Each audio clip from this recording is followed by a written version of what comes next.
संसारसमुद्रतार नौकायिताभ्यां गुरुभक्तिताभ्यां वैराग्यसाम्राज्यदपूजनाभ्यां नमो नमः श्रीगुरुपादुकाभ्याम्।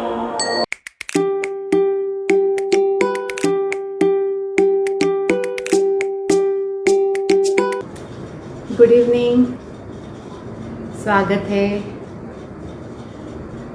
गुरु भक्ति योगा के इस सेशन में।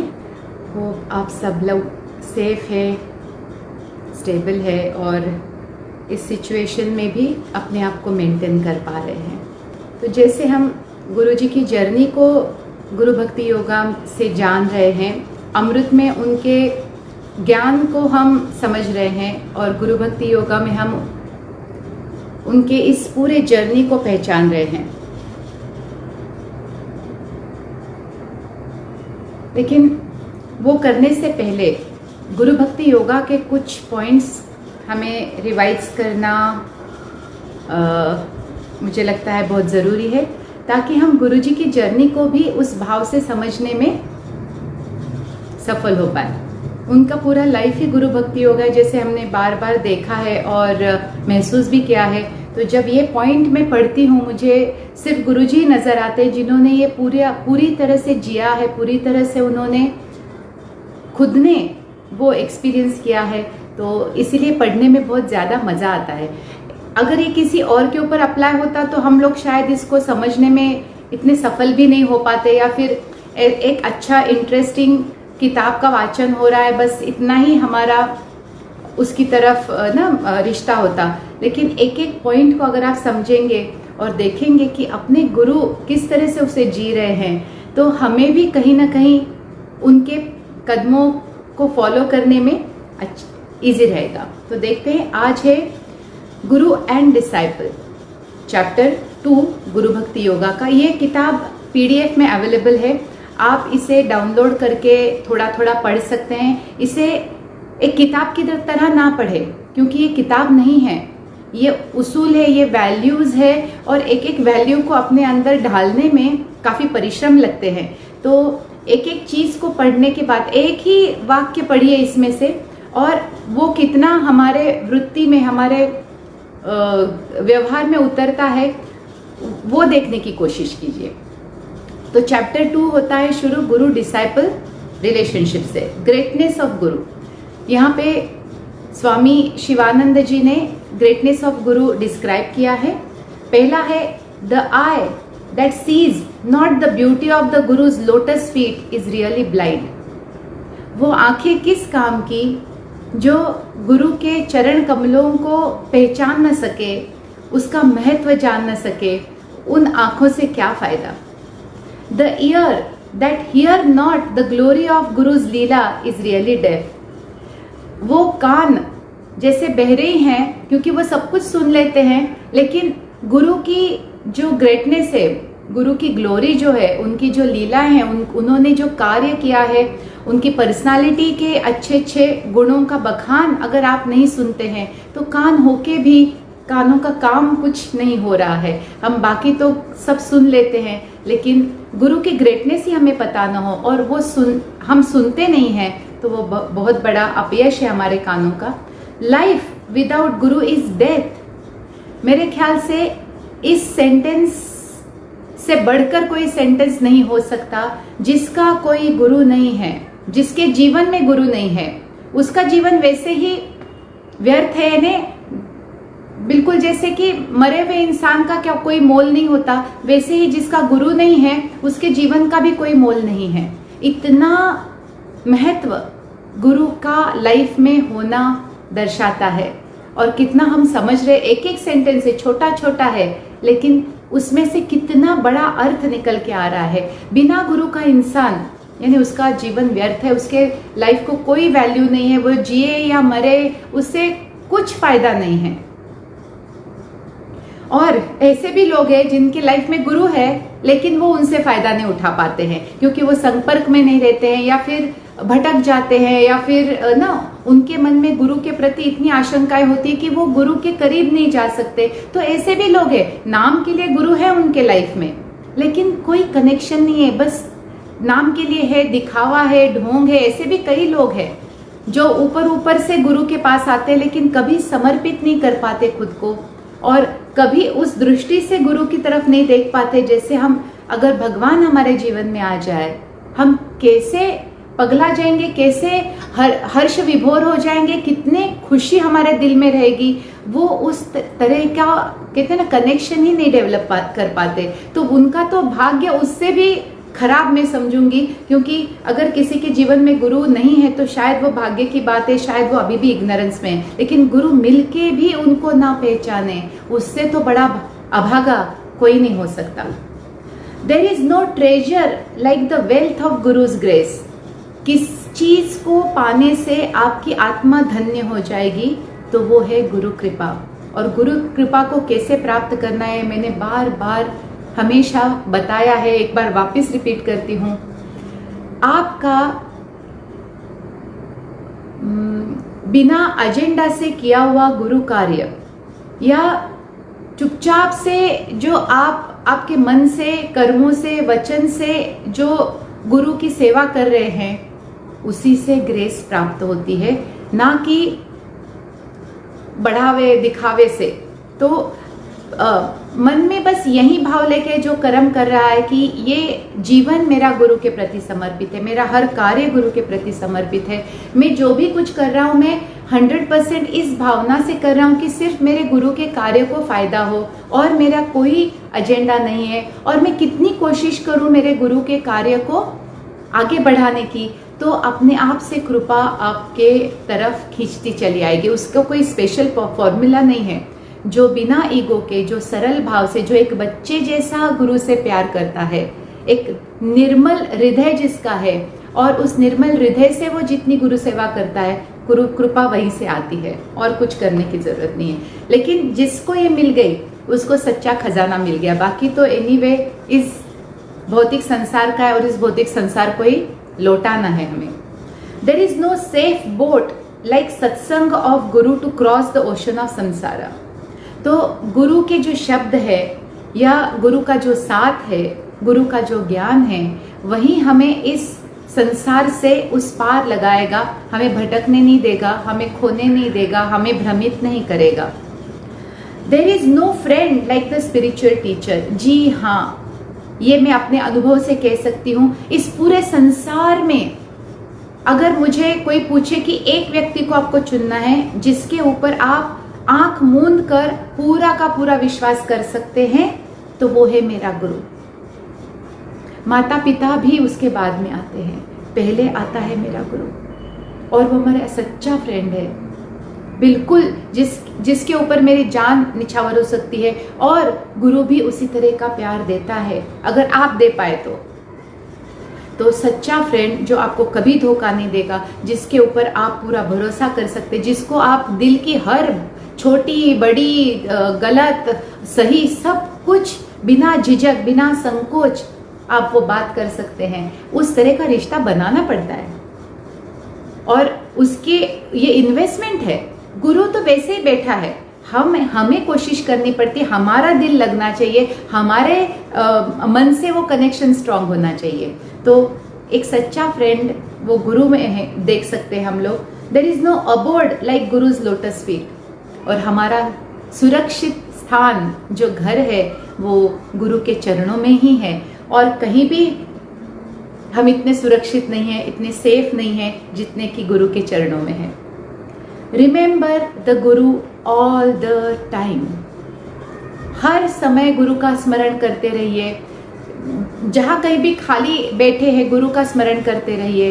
यही एक साधना बन जाती है, गुरु का स्मरण ही एक साधना बन जाती है। गुरु के प्रति दिल में प्यार का एहसास बार बार महसूस करना, गुरु के कार्य के लिए मैं क्या क्या कर सकता हूँ, इसी ख्यालों में रहना, और गुरु के अच्छे अच्छे शब्द, गुरु का व्यवहार याद कर कर के भक्ति बढ़ाना ही एक साधना हो जाती है।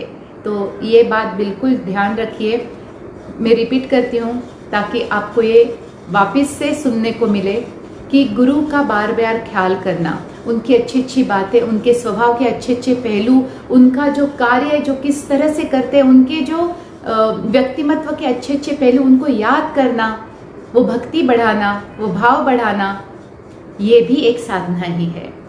और गुरु के कार्यों को मैं किस तरह से हेल्प कर सकता हूँ, कर सकती हूँ, उनके कार्य को बढ़ाने की भरसक कोशिश करना, उसी ख्यालों में रहना भी एक साधना है। और वैसे भी जब भी आंखें मूंदे आप गुरु की प्रतिमा अगर सामने आ रही है तो आपने दिल में उतार लिया है गुरु को, और वो आपके हमेशा साथ होगा। तो इस तरह से वो हमारा रिश्ता हमें पक्का करना पड़ता है गुरु से। डिवोशन टू गुरु कितना बड़ा है मैं देखती हूँ, छोटे ही पॉइंट्स है। इस तरह से हमें भक्ति बढ़ानी है गुरु के प्रति। Worship the Guru with the flower of faith and devotion. आप मार्केट से महंगे महंगे फ्लावर लाने की जरूरत नहीं है। सच्चे फ्लावर्स जो गुरु बहुत खुश होता है देख के, वो है आपका विश्वास, आपकी श्रद्धा और आपका समर्पण, आपकी भक्ति। तो ये फ्लावर्स लेके जाइए, और ये फ्लावर्स रोज के रोज उनके कदमों में मन से ही डालिए, सब कल्याणी होगा। Satsang with guru is the first pillar in the temple of self realisation. अगर आत्म साक्षात्कार अपने अंदर के भगवान को अगर पहचानना है तो उसकी शुरुआत होती है गुरु के साथ संग रह के, उनकी बातें सुनना, उनके ज्ञान को अपने अंदर उतारना। गुरु से सत्संग, ये इस मंदिर का पहला पिलर है। Grace of God takes the form of guru. आपके जीवन में अगर आत्म साक्षात्कारी सच्चा गुरु आया है तो ये आपकी जन्म जन्म के पुण्य का कमाल है। इसको इतना लाइटली ना लीजिए, या इसको मिलके भी कहते हैं ना कभी कभी क्या गिफ्ट मिला है ये पहचानने तक इतनी देर हो जाती है, इतनी देर हो जाती है कि उस गिफ्ट की कोई वैल्यू ही नहीं रह बचती। कभी कभी बहुत लोग ये देखने में, ये महसूस करने में इतनी देर लगा देते हैं कि इस गिफ्ट की वैल्यू ही खो जाती है। अगर आपके जीवन में ऐसा गुरु आया है, वो आपके जन्म जन्म के पुण्य कर्मों को देख के भगवान के आशीर्वाद स्वरूप भगवान ने उन्हें भेजा है, इतनी बड़ी वैल्यू है सच्चे गुरु की। नहीं तो भटकाने वाले ठग तो हर बहुत लोगों को मिल जाते हैं। सच्चा गुरु आप देखिए कितने कम लोगों को प्राप्त होता है। उसमें भी मति मारी जाती है कि पहचानने में देर हो जाती है, समर्पण में देर हो जाती है, अहंकार बीच में आता है, काम नहीं कर पाते, उनके जो साधना दी हुई उसको भी नहीं कर पाते, तो कितना झोल हमारी तरफ से होता है। तो सच्चे गुरु का आना जीवन में ये भगवान की कृपा समझिए, या अपने पुण्य कर्मों का प्रभाव समझिए। वो भाग्य से मिलते हैं, और उस भाग्य से मिली हुई चीज को अगर वैल्यू नहीं करते, उसका फायदा नहीं उठाते, तो फिर क्या किया जीवन में। To see the guru is to see the God. हमेशा ये बात, क्योंकि भूल जाते हैं ना हम, मनुष्य की बुद्धि ना ये बात को अच्छे से समझ नहीं पाती। हमें बार बार ये याद दिलाना पड़ता है। जब भी गुरु को मिलने जाओ, जब भी गुरु को याद करो, पहले ये थॉट होना चाहिए कि I must see my guru as God. I must train my mind, eyes, ears to see hear as if it's God talking. I am seeing the God, hearing the God. वो भाव बार बार याद दिलाना पड़ता है। मनुष्य की तरह देखा तो बहुत कुछ छूट जाएगा। गुरु को मनुष्य की तरह देखने की भूल ना करें, क्योंकि बहुत कुछ छूट जाएगा। Blind is the man who has not seen the divine master. अंधा है वो इंसान जो सच्चे गुरु को देख ना सके। और सच्चा गुरु हमेशा छुपता है, वो हमारी परीक्षा ही तो करता है, हमारी परीक्षा ही तो लेता है कि इस माया के प्रभाव में आकर क्या हम भटक जाते हैं, या हम अपने गुरु को पहचान लेते हैं, उसको पकड़ के रखते हैं, उससे सब कुछ प्राप्त करने की कोशिश करते हैं, उसके प्रति पूरा समर्पण करते हैं। तो अंधा है वो इंसान जो ये बात देख नहीं पाता, समझ नहीं पाता। The company, there is but one religion, the religion of devotion and love to guru. सिर्फ एक ही धर्म सच्चा है। वो सच्चा धर्म ये है कि गुरु के प्रति पूरा पूरा समर्पण और गुरु के प्रति पूरी पूरी भक्ति। बस यही एक धर्म मानिए। बाकी सारे धर्म तो वैसे भी बहुत स्टेल हो गए, बहुत पुराने हो चुके हैं। यही एक धर्म है जो सदा जैसे खिले हुए फूल की तरह फ्रेश रहता है, क्योंकि जीवित गुरु खिले हुए फूल की तरह है। जो मृत गुरु है, जो शरीर छोड़ा हुआ गुरु है, वो तो मुरझाया हुआ फूल है, उससे वो सुगंध नहीं आएगी, उससे वो आनंद नहीं मिलेगा। भले ही थोड़ा प्रभाव दिखेगा, लेकिन वो पूरा प्रभाव कभी नहीं हो सकता। तो एक जीवित गुरु एक फ्रेश फूल की तरह है, जो सुगंध देगा, जो आनंद देगा, और वही एक सच्चा धर्म है। The company of spiritual teacher will simplify your struggle. और ये तो मेरे ख्याल से आप सभी जो उपस्थित है वो अपने अनुभव से कह सकते हैं कि जिस दिन गुरु का प्रवेश हुआ है आपके जीवन में, आपके जीवन का बदलना शुरू हो गया था और सिंपल हो गया जीवन। जो बहुत कॉम्प्लेक्स, बहुत न तनाव भरा, बहुत डिफिकल्ट सा था, वो कितना कितना सीधा कर दिया है गुरु ने।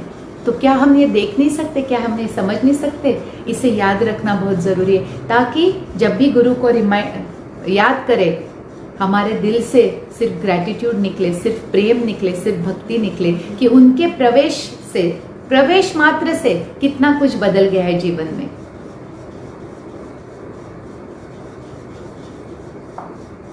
Rest in Guru and do the right. Rest in Guru and do the right, यानी गुरु मिल गया है, बस उसके चरणों में अब विश्राम कीजिए। अब कहीं भटकने की जरूरत नहीं, अब कहीं इधर उधर ढूंढने की जरूरत नहीं है, और जो सही है वो कीजिए। और सही क्या है? उनकी दी हुई साधना करना। तो बस उनके चरणों में बैठे रहिए और साधना करते रहिए, और कुछ करने की जरूरत नहीं है। Have faith in your guru's grace and do your duty. परीक्षाएं होंगी, लाइफ तो हम लिख के लाए हैं, हमारे कर्मा भी भरने हैं, हमें सीखना भी है। तो कभी ये दोष कभी गुरु को ना देना कि गुरु आ गए लेकिन मेरा लाइफ तो वैसा का वैसा ही है, या फिर कितने कष्ट अभी भी चल रहे हैं। अगर गुरु के आने के बाद भी आपका लाइफ वैसा का वैसा है, इसका मतलब आप नहीं बदले। गुरु ने भरसक कोशिश की आपको बदलने की, उसने बहुत प्रयत्न भी किया आपको सपोर्ट करने का, लेकिन आपने खुद को नहीं बदला, या फिर उनके दिए हुए एडवाइस को आपने पूरी तरह से फॉलो नहीं किया। नहीं तो आपका लाइफ बदलने से कोई नहीं रोक सकता, भगवान भी नहीं रोक सकता। तो have faith in your guru's grace. अगर डिफिकल्ट टाइम भी है, विश्वास रखिए वो आपके पीछे खड़े हैं, भले ही दिखाई न दे। और अपना जो कर्तव्य है, जो करना है वो करते रहिए। आप बिना कुछ किए बैठे रहे तो भगवान भी आपके लिए कुछ नहीं कर सकता। तो आपको जो सही लगता है वो आप करते रहिए। आपकी ड्यूटी, आपकी रिस्पॉन्सिबिलिटी, जो भी आपको सॉल्यूशन लगता है वो करते रहिए। गुरु का जो हाथ है वो आपके सर के ऊपर है, आपको डरने की जरूरत नहीं है। Disobedience to guru is digging your own grave. गुरु की दी हुई साधना या गुरु का दिया हुआ आदेश न मानना, यानी सबसे बड़ा हम खतरा मोल लेते हैं। तो इस वाक्य को समझने में काफ़ी देर लगेगी, इसको एक्सप्लेनेशन में बाद में दूंगी, पहले तो पॉजिटिव ही समझ ले तो ठीक है। अ सदगुरु is continuous blessing for a disciple.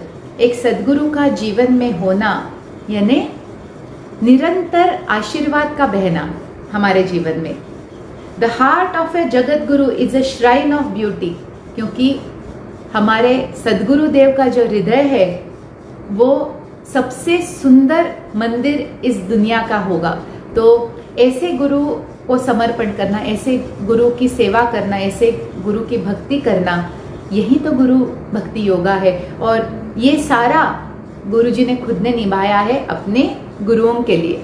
तो चलिए आज हम करते हैं शुरुआत गुरु जी के स्पिरिचुअल जर्नी के इस चैप्टर में कि कैसे एक बाबा जी का आदेश आया था कि ये काम जहाँ हो सके, जितना हो सके ये बढ़ाओ, ये ज्ञान ज़्यादा से ज़्यादा लोगों तक पहुँचाओ। और ये एक आदेश बस उतना ही काफ़ी था गुरु जी के लिए। जहाँ कहीं भी इसे बुलावा आता था और जहाँ कहीं से ये अपॉर्चुनिटी मिलती थी कि वहाँ सेमिनार हो सकता है, वहाँ पे ये ज्ञान देने का मौका मिल सकता है, गुरु जी ने बहुत ट्रैवल करके पूरे देश भर में ये ज्ञान फैलाया है। तो जब हम टीचर्स ये काम करते हैं तो हमारा भी यही प्रयत्न रहता है कि अपने गुरु के कदमों को हम फॉलो करें। जितनी भी कोशिश करें उतनी कम है उनके काम को फैलाने की। तो अपने आप से हम हमेशा पूछते रहते हैं कि क्या मैं कम कर रही हूँ, क्या मैं ना इससे ज़्यादा कुछ कर सकती हूँ। हम कुछ टीचर्स है वो हम एक साथ ना बातें भी करते रहते हैं इस विषय में कि ना क्या हम पूरा प्रयत्न कर रहे हैं अपने गुरु के काम को आगे बढ़ाने का। तो ये प्रश्न तो हम अपने आप से पूछते ही रहते हैं। तो चलिए अगला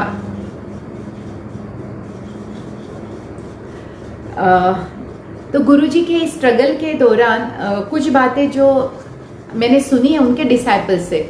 बहुत लोग ये बोलते हैं कि हमने गुरुजी से कभी नहीं सुना, सुनेंगे भी नहीं। अपना खुद का बखान करना, अपनी बड़ाई करना उन्होंने कभी सीखा ही नहीं है, और उन्होंने ये कार्य अपने गुरु के लिए किया था, तो उनको इसका कुछ आश्चर्य भी नहीं होता है। वो बोलते हैं कि इसमें क्या बड़ी बात है, मैं तो इससे भी ज़्यादा करने की कोशिश करता रहता हूँ कि इससे भी ज़्यादा मैं अपने गुरु का कार्य कैसे आगे बढ़ाऊँ। तो ये बातें बहुत उनके शिष्यों द्वारा ही सुनी है।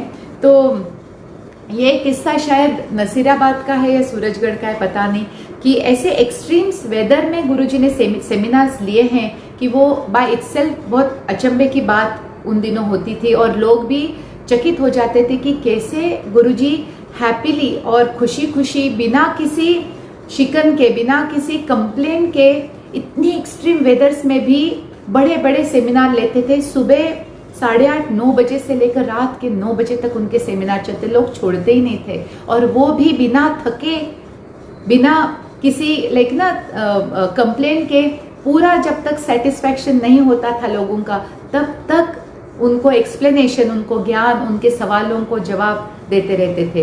तो ये एक बात किसी ने बताई थी कि समय उन दिनों का था जब राजस्थान का समर, शायद हम लोग यहाँ पे मुंबई, पुणे या महाराष्ट्र में हम पहचान नहीं सकते कि कितना एक्सट्रीम समर होता है।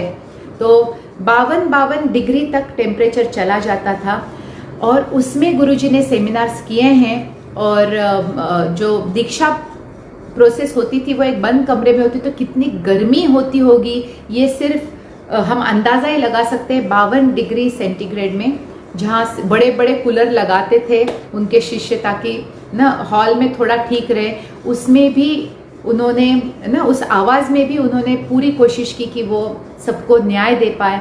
और ऐसी ही बात होती थी विंटर्स में भी, जब 2-2 डिग्री, 1-1 डिग्री तक टेम्परेचर चला जाता था, और गुरुजी पतले कुर्ते में बिल्कुल आराम से पूरा सेमिनार कंडक्ट करते थे, और लोग दो स्वेटर ऊपर से शॉल लेके ठिठुरते से ऐसे बैठते थे हीटर लगा के, और गुरुजी को देख के आश्चर्य में पड़ जाते थे कि ये मुंबई, एक तो मुंबई पुणे से जो आते हैं उनको वैसे थोड़ी सी भी ठंडी भी बहुत महसूस होती है, तो ये वहाँ से आके इस 2-1 डिग्री के विंटर में बस एक पतले मलमल के कपड़े में सेमिनार ले रहे हैं। तो बहुत आश्चर्य लोगों को होता था कि किस तरह से गुरुजी ये सब निभा पाते हैं। और कभी उन्होंने ये कंप्लेंट नहीं की कि नहीं वेदर बहुत ऐसा है, मैं बाद में सेमिनार करूँगा, या फिर ये प्रॉब्लम है तो मैं सेमिनार कैसे करूँगा। तो ये कभी भी उनके शिष्यों ने कभी सुना नहीं। जैसे अपॉर्चुनिटी हुई, जैसे कुछ लोग हैं, वैसे ही गुरुजी का सेमिनार हो जाता था। उसके बाद लखनऊ के जो उनकी शिष्या है आरती सिन्हा जी, उन्होंने एक किस्सा मुझे सुनाया था। आरती जी और उनके जो पति है कर्नल अनूप सिन्हा, ये दोनों ही लखनऊ जब शिफ्ट हुए नसीराबाद से, तो जैसे कहते हैं ना, एक बार कोई गुरुजी का कार्य देख ले वो प्रभावित हुए नहीं रहता है। तो कहती है, उन्होंने बोला कि हम लोग जैसे विदा लेने के लिए गुरुजी के पास पहुंचे, और कहते मेरे मुंह से जैसे अपने आप से निकल गया, गुरुजी मैं लखनऊ जा रही हूँ और मैं वहाँ पे कोशिश करूँगी कि ये सेमिनार अरेंज हो। कहते कैसे मेरे मुंह से निकल गया मुझे भी पता नहीं, और बाद में मुझे एहसास हो रहा था कि मैंने कितनी बड़ी जिम्मेदारी ली है, आई होप कि ये मैं ना निभा पाऊँ। तो जैसे ही वो लखनऊ पहुँच गई, जैसे ही सेटल हो गए, उन्होंने बताना शुरू कर दिया लोगों को। और कहती है पहली बार ये मैंने महसूस किया कि अदरवाइज जो लोग ऐसे जहाँ पे फीस है, ऐसे प्रोग्राम को आने के लिए बिल्कुल तैयार नहीं होते थे, और रेकी का नाम तो तब लखनऊ में किसी ने सुना भी नहीं होगा, वहाँ पे भी लोग जैसे कहते हैं ना, मैं बात कर रही थी तो वो हाँ हाँ कर रहे थे कि ज़रूर आएंगे ज़रूर आएंगे। तो कहती है एक पहली बार मैंने ये महसूस किया कि सच्चे मन से सच्चे दिल से अगर गुरु का काम करना चाहो तो कोई अड़चन नहीं आती है, क्योंकि वहाँ पे स्वार्थ नहीं रहता है ना, वहाँ पे सिर्फ हम अपने गुरु का कार्य कर रहे हैं और पॉजिटिविटी के साथ बिना शंका लिए करना है ये काम। अगर आपके मन में शंका रहेगी कि अरे कौन आएगा, अरे यहाँ पे किसी को ज़रूरत नहीं है, अरे ये तो लोग पैसे देंगे ही नहीं, अगर आपके मन में शंका रही तो फिर गुरु का कार्य आप कैसे आगे लेके जाएंगे। तो इस तरह से बहुत पॉजिटिवली आरती जी ने ये काम शुरू किया। कहते मैंने कोई शंका नहीं रखी, मैंने बस यही कोशिश की कि गुरु का काम में लोगों तक पहुंचा। और इतने बड़े बड़े सेमिनार अरेंज होते थे लखनऊ में कि 30-30 लोग, कहते लोगों को एक क्षण हम लोगों को मना करना पड़ता था कि अब जगह नहीं है पाँव रखने की भी, इतने लोग आते ही जाते थे आते ही जाते थे आते ही जाते थे। तो कहते लिटरली दरवाज़ा बंद करके उनको रिक्वेस्ट करनी पड़ती थी कि आप अगले सेमिनार के लिए आइए। इतने बड़े बड़े सेमिनार आरती जी के एफर्ट्स के कारण गुरु जी के हुए थे लखनऊ में, और बहुत अच्छे अच्छे लोग गुरु जी को वहाँ पे मिले और उन्होंने भी यही कोशिश की कि उनका काम आगे बढ़ाए। तो आरती जी बोल रही थी कि कितने लोग अपने आप से सेवा देने आते थे ना, कोई गद्दे लगाने आ जाता था, कोई खाना लेके आ जाता था, सब जैसे व्यवस्था अपने आप से हो जाती थी। बस एक कदम आगे करने की देर रहती है गुरु का कार्य करने के लिए, बस आपको एक कदम उठाने की देरी रहती है। सच्चे मन से आप उठाएंगे, बिना शंका के आप उठाएंगे तो कितना कुछ यूनिवर्स हेल्प आपको भेज देता ही है। और ये सिर्फ मेरा ही नहीं, ये सारे ऑर्गेनाइजर्स का अनुभव है। जब गुरु के लिए हम काम करते हैं तो जो निष्ठा और श्रद्धा से करते हैं उससे सारी जैसे कायनात, सारा यूनिवर्स जैसे हेल्प करने के लिए आ जाता था। तो उन्होंने एक ये किस्सा सुनाया है कि एक समय की बात थी, तब क्योंकि गुरुजी रेलवे से पूरा ट्रैवल करते थे तो 2-3 महीने पहले ही सब सेटिंग्स यानी सब फाइनलाइजेशन, डेट्स, लोगों से बात करना, ये सब 2-3 महीने पहले ही हो जाता था और लास्ट मिनट बदलाव की कोई गुंजाइश ही नहीं रहती थी। तो कहते ऐसे ही एक सेमिनार फाइनल हुआ था, अच्छा बड़ा सेमिनार फाइनल हुआ था, और किसी काम से आरती जी अपने पति के साथ दिल्ली आई हुई थी, कुछ ना फंक्शन था, फैमिली फंक्शन था। कहती है 2 दिन पहले हम सेमिनार के 2 दिन पहले लखनऊ वापस जाने का प्रोग्राम बना के आई थी, लेकिन अचानक से कहते हैं इतना हाई फीवर हो गया, इतना बुखार आ गया आरती जी को कि कहते आँख भी ना खुले मेरी, और सारे परिवार के लोग जैसे ना गुस्से में आ गए कि तुम्हें क्या पड़ी है, इतना क्यों जाना है तुम्हें, इतने बुखार में इतने तप रही हो, तुम्हें खड़े रहने की ताकत नहीं है। लेकिन कहती मुझे बस यही एक जुनून था कि नहीं, कैंसिल तो नहीं करना है मुझे, सेमिनार नहीं कैंसिल होगा, मैं कैसे भी करके मैं दवाइयाँ ले लूँगी, मैं डबल डोज ले लूँगी, लेकिन मुझे लखनऊ जाना है, मैं गुरुजी का सेमिनार नहीं कैंसिल कर सकती। ऐसे लास्ट मिनट 2 दिन पहले तो बिल्कुल नहीं कर सकती। तो देखिए क्या जुनून होता था इन लोगों का, क्या श्रद्धा होती थी, क्या सरेंडर होता था कि गुरु का कार्य सबसे ऊपर रखा जाता था, अपनी तबीयत से, अपनी हेल्थ से, अपने परिवार से, अपने लोगों से भी ऊपर। गुरु का स्थान उनके हृदय में हमेशा ही बहुत अलग रहा है, बहुत ना ऊपर रहा है। तो कहते मैंने तो ठान लिया, गोलियां वगैरह लेके अपने पति को उन्होंने रिक्वेस्ट की कि चलो चलते हैं, निकलते हैं, 5-6 घंटे का रास्ता है, हम लोग 5-6 घंटे थोड़ा ज़्यादा समय का रास्ता था और लखनऊ समय से पहुंचना था ताकि एक दिन रेस्ट करके फिर सेमिनार की सारी तैयारी की जा सकती थी। तो वो निकल पड़े लखनऊ के लिए। और कहती है आधा रास्ता जाने के बाद ना अचानक से इतना लंबा ट्रैफिक जैम लगा था कि समझ में ना आया क्या हो गया है। तो जनरली 1-8 घंटे में रास्ता खुल जाता था, तो एक घंटा हो गया, 2 घंटे हो गए, रास्ता खुलने का नाम ना ले, और आरती जी परेशान हो ही जा रहे हैं क्योंकि फिर उतना समय उनको व्यवस्था करने के लिए कम मिलेगा, आराम करने के लिए कम मिलेगा। तो पता किया कि क्या प्रॉब्लम है, तो ऐसे समझ में आया 5 किलोमीटर लंबा क्यों लगा था, 5 किलोमीटर लंबा। और बात आई उन तक कि बहुत बड़ा पेड़ रास्ते पे गिरा हुआ है और इस रास्ते के अलावा कोई भी रास्ता नहीं है जो लखनऊ की तरफ जाता है, और पूरा का पूरा ट्रैफिक जैम लगा हुआ है। तो लोग आएंगे, वो रास्ता वो ना पेड़ काट के वो रास्ता बनाएंगे, उसके बाद ट्रैफिक खुलेगा। ऑलरेडी 2 घंटे हो चुके थे, कुछ भी नहीं हिला था।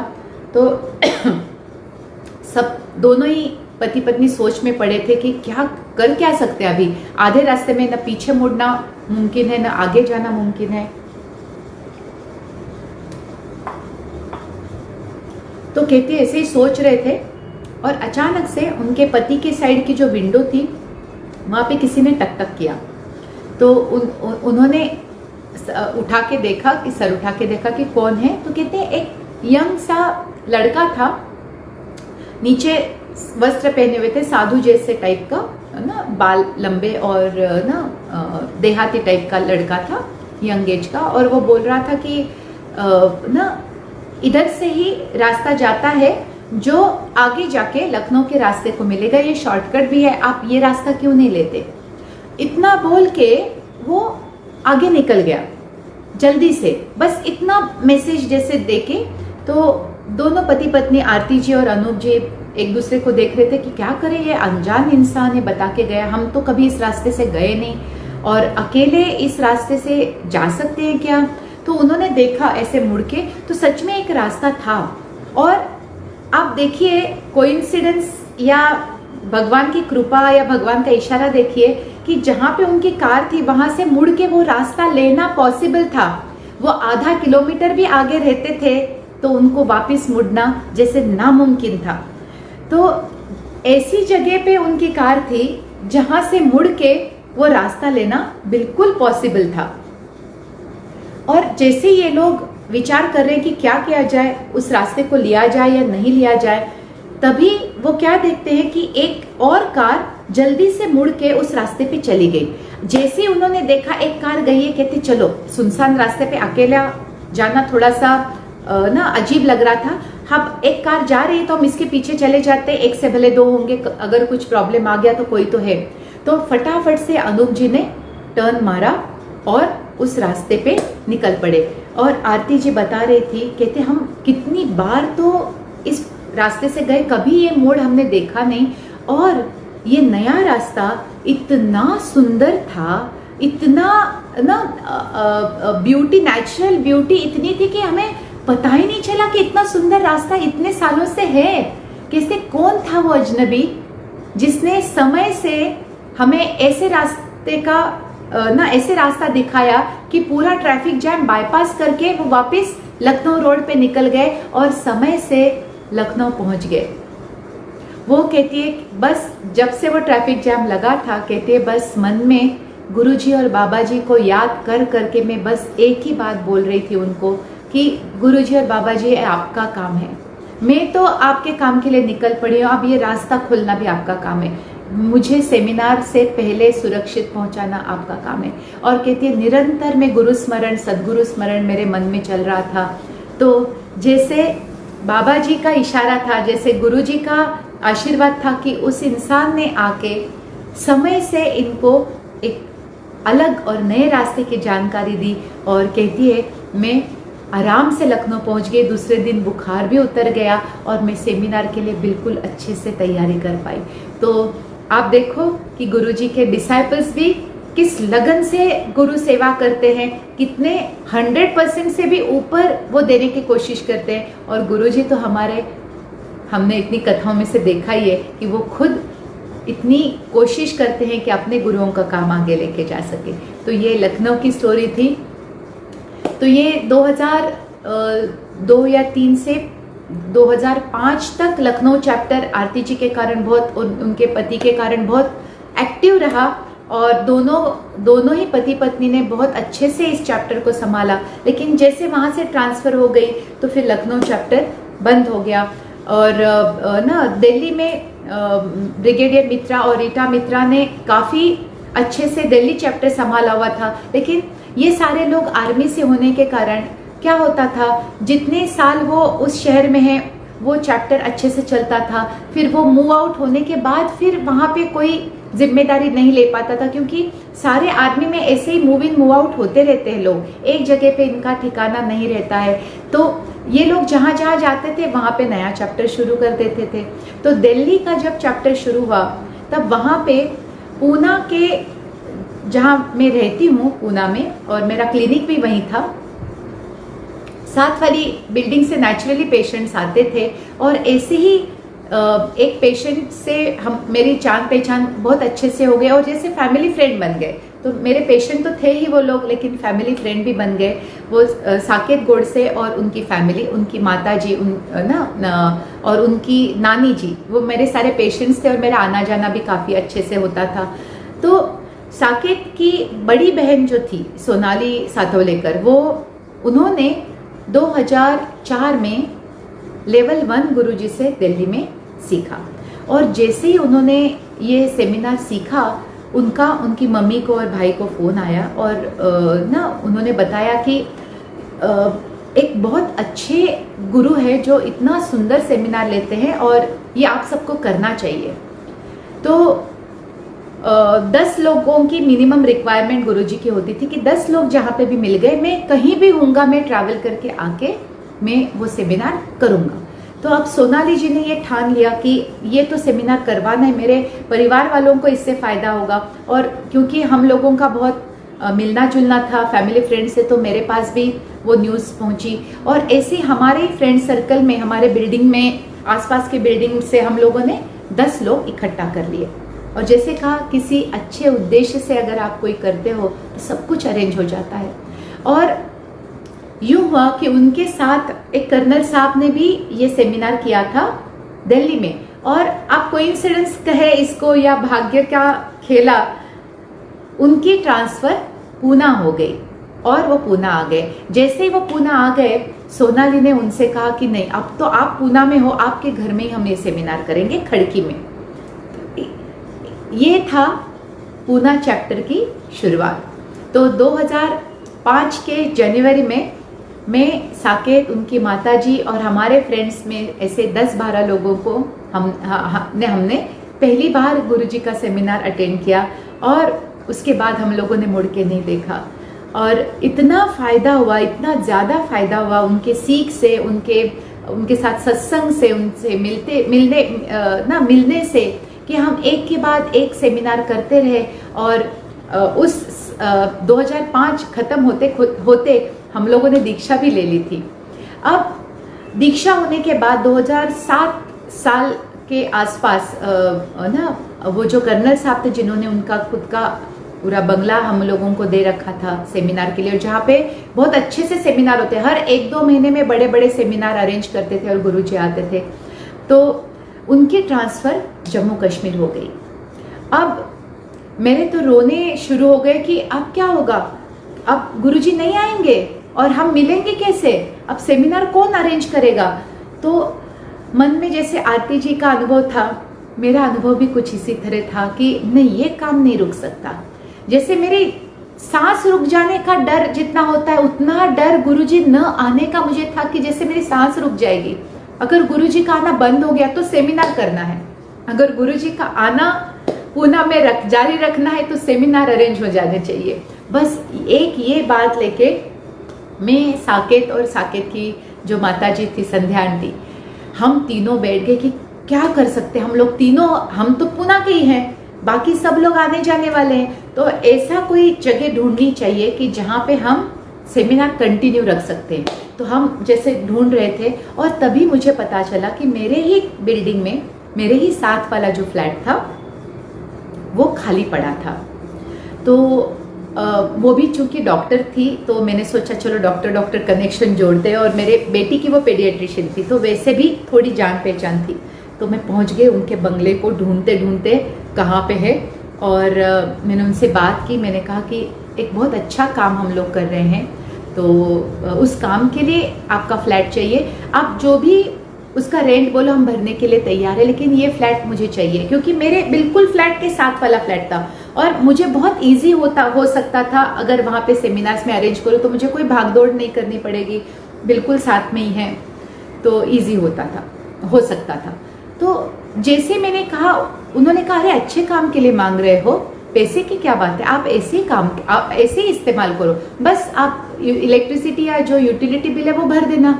और मेरे जैसे आंखें खुली की खुली रह गई। मेरे मन में इतना ग्रेटिट्यूड आया, मैंने कहा बहुत बहुत धन्यवाद। और इतनी खुशी मुझे हुई कि ना जैसे ये काम पूरा हुआ, मैं घर भाग के, तब लैंडलाइन थे, घर भाग के पहला फोन घुमाया गुरुजी को और ये बोला गुरुजी आपका काम नहीं रुकने देंगे, आपका काम नहीं रुकने देंगे, जगह की व्यवस्था हो गई है, लोगों को हम ढूंढ के ना उनको कन्विंस करेंगे, सेमिनार चलते रहेंगे।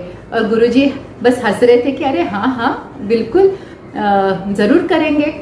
तो ऐसे पुनः चैप्टर कंटिन्यू हो गया। और जैसे मैंने कहा ना, जैसे सांस रुक जाती अगर गुरुजी का पुनः चैप्टर बंद हो जाता, इतना उनका होना जीवन में आवश्यक हो गया था, इतना महत्व हो गया था उनका। और कुछ भी करने के लिए मैं तैयार थी, बिल्कुल कुछ भी करने के लिए तैयार थी। मुझे याद है, मैं, साकेत और आंटी ने जैसे ना ठान दिया था कि सेमिनार करेंगे। आंटी तो जिससे भी मिलती थी, आज ऐसे कितने लोग हैं पूना में जो आज भी, वो आज नहीं है हमारे बीच में, वो कैंसर से गुजर गए, लेकिन उन्होंने प्रेरणा देके इतने लोगों को, वो स्कूल में पढ़ाती थी, सारे टीचर्स ने आके सेमिनार्स किए, उससे फ़ायदा हुआ है। मेरे पेशेंट्स, मेरे एक्वेंटेंसेस, मेरे फ्रेंड सर्कल, साकेत, जितना भी हम लोग बात कर सकते थे, जितने लोगों को हम प्रोत्साहित कर सकते थे, हम ऐसे कर करके सेमिनार्स अरेंज करते थे। तो 2 साल ये सिलसिला जारी रहा, 2007, 8 और 2007 का हाफ द ईयर, क्योंकि तब तक तो वो कर्नल साहब थे खड़की में, तो हाफ 2007 का 8 और 9, ये 2.5 साल सारे सेमिनार मेरे साथ वाले फ्लैट में होते थे। बिल्कुल आराम से सब अरेंजमेंट हो गया था, केटरिंग, असिस्टेंटशिप की तो कभी कमी होती नहीं थी, क्योंकि सब लोगों को गुरुजी के साथ टाइम स्पेंड करने के लिए वो तो हम लोग राह देखते थे। अचानक से एक दिन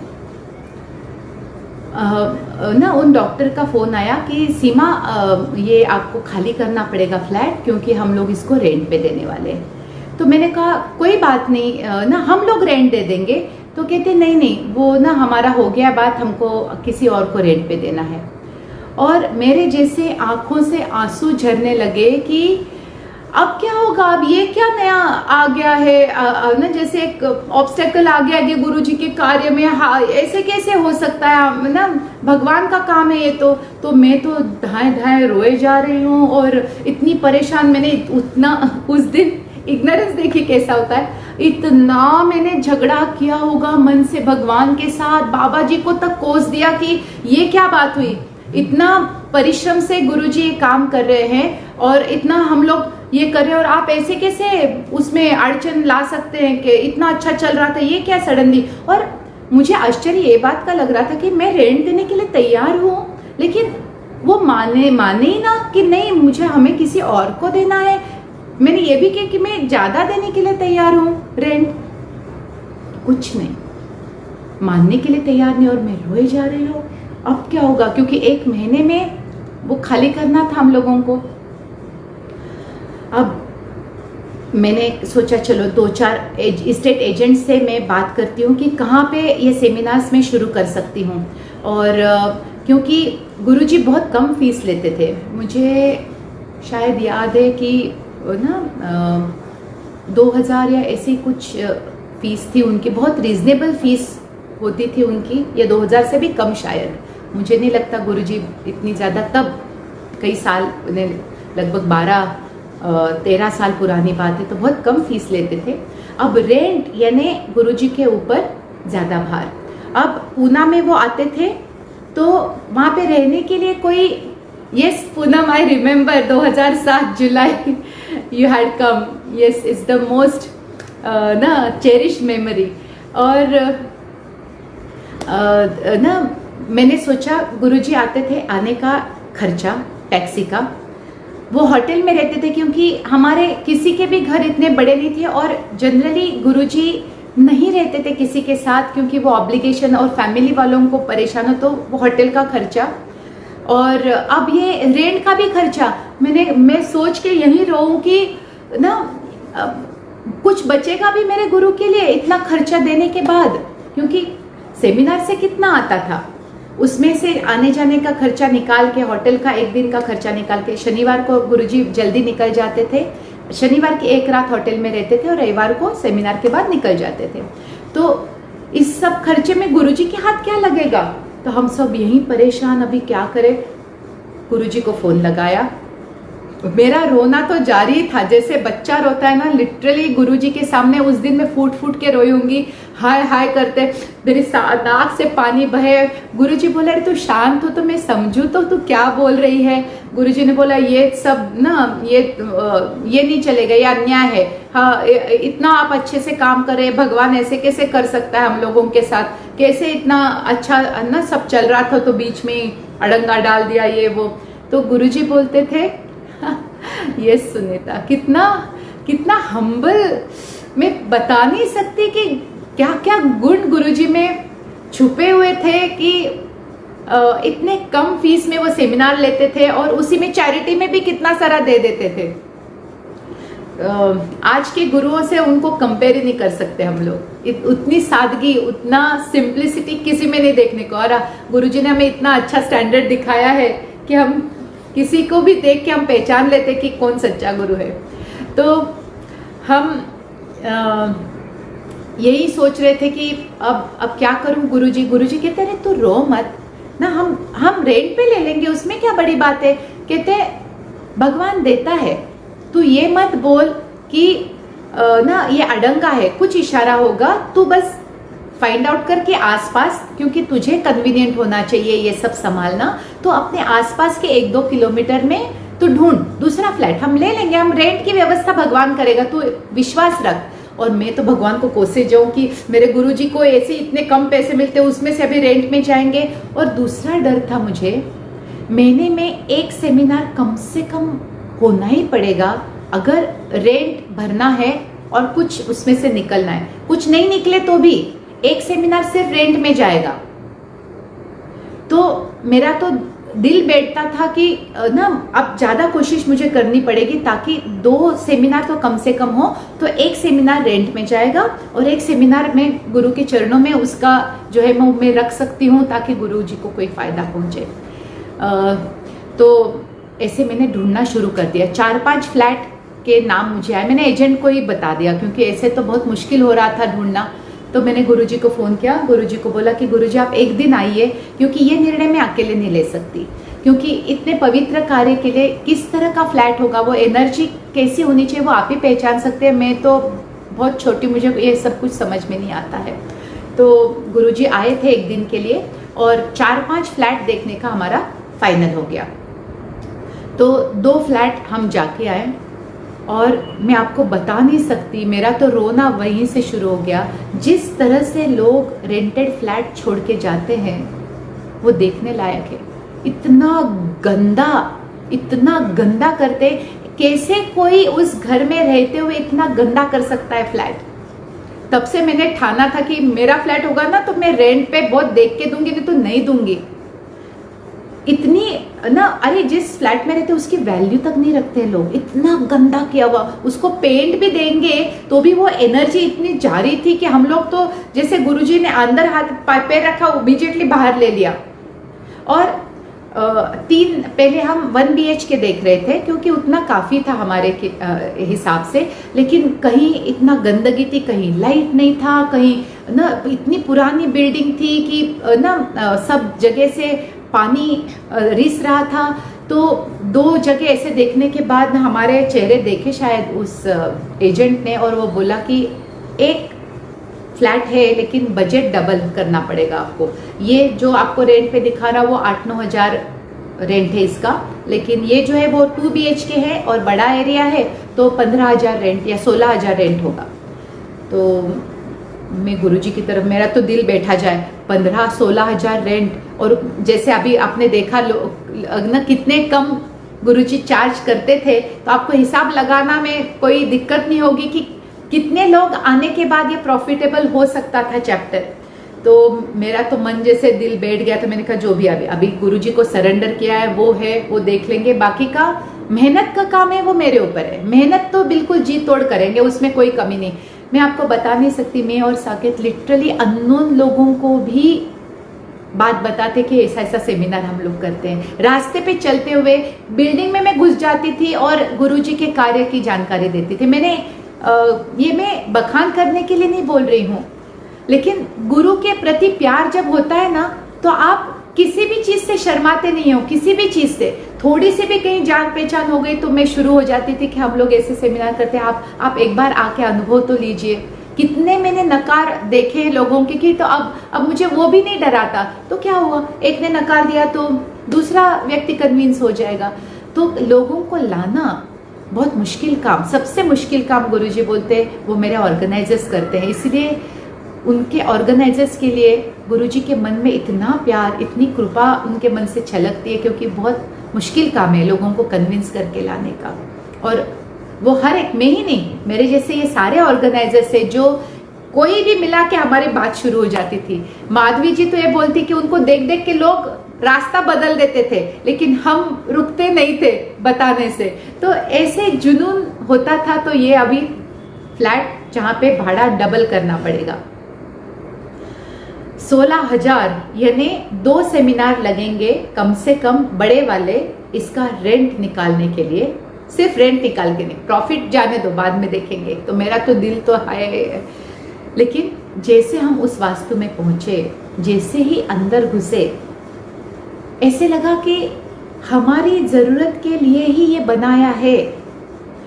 2 बेडरूम थे और एक छोटा रूम था जो पूजा के लिए बिल्कुल सही था, जैसे जहाँ पे हम गुरुजी दीक्षा दे सकते थे। 2 रूम में से एक रूम गुरुजी बोले, अरे फिर मेरे होटल का खर्चा बच जाएगा 4-5 हजार, तो मैं यहाँ पे रह सकता हूँ। तो ना गुरुजी बोले कि महंगा भी है, तो अगर लंबे समय के लिए चाहिए तो ये ऑप्शन अच्छा है। सीमा तुम डरो नहीं, भगवान का काम कर रहे हैं हम लोग, तो सब व्यवस्था हो जाएगी, सब व्यवस्था हो जाएगी। तो इस तरह से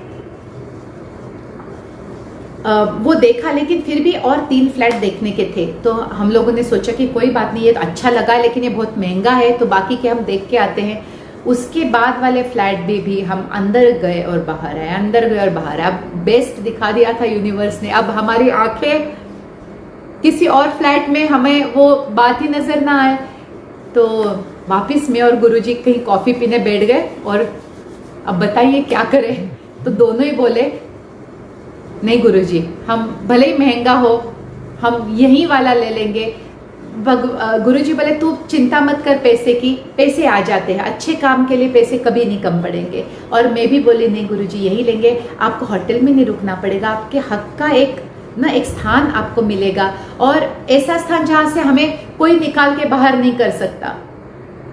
क्योंकि वो जो ओनर थे वो लंदन में रहते हैं और उनको ऐसा ही टेनेंट चाहिए था जो 4-5 साल के लिए वो प्रॉपर्टी ले ले, और अच्छे से निगोशिएशन हो गया। आपको बताना ज़रूरी है, उन्होंने 1 लाख डिपॉजिट मांगा, उतनी भी रकम उस वक्त गुरुजी के पास नहीं थी।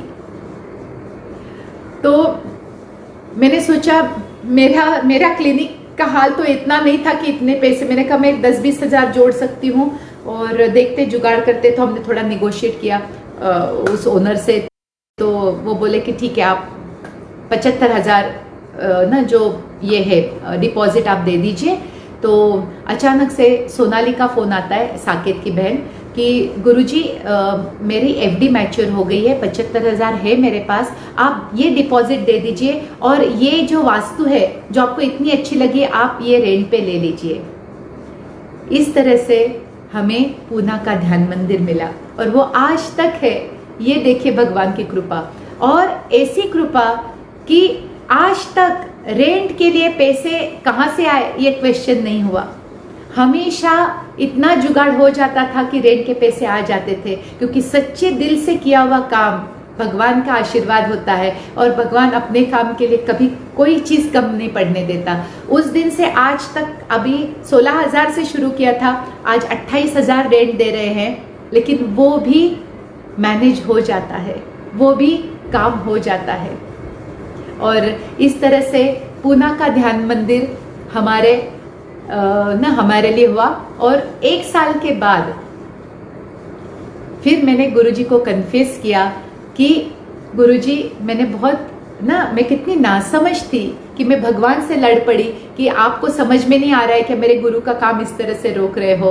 तो कभी कभी रुकावट नहीं होती, वो मोड़ होता है जो हमें और अच्छा देने के लिए वो रास्ता खुलता है। और उस बात से वो बात और आज का दिन है, I never miss interpret life. उसके बाद से मैंने जीवन का कोई भी इशारा गलत नहीं लिया और हमेशा ये पक्का होता गया विश्वास कि जो भी कुछ होता है लाइफ में वो हमारे भले के लिए होता है। कितना भी वो गंदा लगे, कितना भी बुरा लगे, वो हमारी नासमझी है कि हम उसको समझ नहीं पाते हैं। अगर उसको ठीक से देखें तो हमेशा उसके पीछे छुपी हुई अच्छाई आपको नजर आएगी।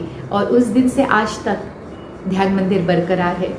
अभी की बात वापिस, परीक्षा कोई कम नहीं होती है, गुरु भी कम परीक्षा नहीं लेता है, भगवान भी कम परीक्षा नहीं लेता है अपने फेथ की। अब नई परीक्षा जो मेरे फेथ की चल रही है कि पूना का ध्यान मंदिर वो बेचना चाह रहे हैं और वो जो अमाउंट डिमांड कर रहे हैं वो हमारी कैपेसिटी से बहुत ज़्यादा है। और इतने ज़्यादा पैसे वेस्ट करना गुरुजी को अच्छा नहीं लगता, क्योंकि कहते हैं बहुत लोग डोनेशंस देते हैं और बहुत प्यार से देते हैं, मैं उसको वेस्ट नहीं कर सकता। तो ये भी आज भी मैंने भगवान के ऊपर छोड़ दिया, तुम्हारी मर्जी। अब मेरे मन में कोई शंका नहीं है, अगर ध्यान मंदिर में रखा तो आप पैसे की व्यवस्था करोगे, यहाँ से निकाला उससे बेहतर ऑप्शन दोगे। अब मेरा मन ना हिलता है, ना ही मुझे भगवान से झगड़ा करने की ज़रूरत पड़ती है। तो अगर हमारे नसीब में हुआ ध्यान मंदिर तो वो हो जाएगा, नहीं है तो कहीं और व्यवस्था हो जाएगी। तो कोई अटैचमेंट रहने नहीं दिया। ये मेरा सबसे बड़ा लेसन था जो मैंने दुख से सीखा। और आज तक मेरी ये बहुत पक्की धारणा है कि आपके जीवन का दुख आपको कुछ सिखाने आया है, जल्दी जल्दी सीख लीजिए। जो भी है उसमें से बाहर आने की कोशिश कीजिए। दुख से ही हम सीखते हैं, दुख से ही आंखें खुलती है, दुख से ही वो लेसन पक्का यानी लाइफ टाइम तक के लिए याद रह जाता है। तो ये अभी अटैचमेंट का लेसन तो मैंने बहुत अच्छे से सीख लिया। किसी चीज़ से अटैचमेंट नहीं है। अटैचमेंट गुरु के कार्य से है, वो भी कैसी है, कार्य कुछ भी दे गुरु का, मुझे यही कार्य चाहिए, ये भी अटैचमेंट नहीं है। कल अगर गुरुजी बोले ये छोड़ के तू दूसरा कर ले, या बोले कि कुछ ना कर, उसमें भी मुझे कोई अटैचमेंट नहीं बची। और फेथ और सरेंडर अब 100% है।